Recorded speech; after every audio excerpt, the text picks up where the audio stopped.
울산의 한 아파트에서 난 불로 70대 주민이 숨지는 사고가 발생했는데요.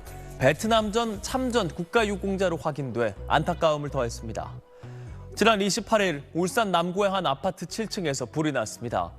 출동한 소방대원들이 집 현관문을 열자 쓰레기가 성인 남성의 키 높이만큼 쌓여 있었고요. 쓰레기 더미를 정리하면서 진화 작업을 벌인 끝에 약 7시간 45분 만에 불을 완전히 껐습니다.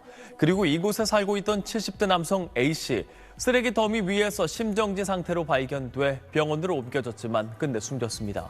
A씨는 베트남전 참전 유공자로 수년 전부터 집안에 쓰레기와 옷가지 등을 쌓아두고 생활하는 저장 강박 증세를 보였습니다.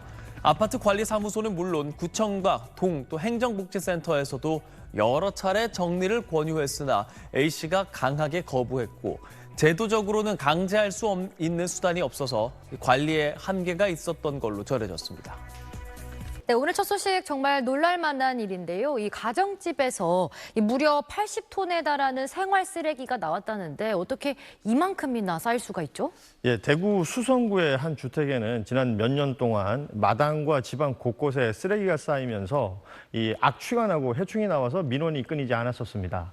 이 집에는 60대 여인 A씨와 자녀 둘이 함께 살고 있었는데 A씨 모녀는 저장 강박증, 또 아들은 중증 지적장애를 갖고 있었습니다.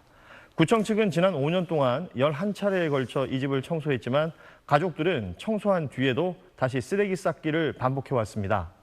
결국 지난 1월 정신건강복지센터와 경찰 그리고 의료기관 등 모두 8개 기관이 협력해 이 가족을 행정 입원시켰습니다.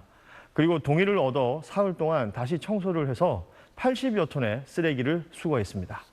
이 쓰레기도 버리지 못하고 물건을 쌓아두기만 하는 저장 강박증 때문에 사고가 났다고요. 네, 지난달 26일 오후에 부산 구포동에 있는 한 원룸 건물 3층에서 불이 났습니다.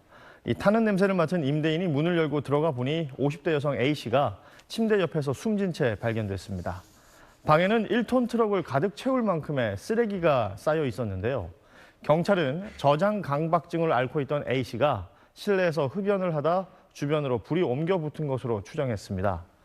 같은 날 부산 해운대구의 오피스텔에서도 불이 나 40대 여성 B씨가 숨졌습니다. B씨도 저장 강박증이 있던 것으로 알려졌는데요. 경찰은 온도 조절 램프에서 시작된 불이 쓰레기 등에 옮겨 붙은 것으로 보고 정확한 화재 원인을 조사 중입니다. 인천 주안동 주택에서도 불이 나 70대 남편이 숨지고 아내가 병원으로 옮겨졌습니다.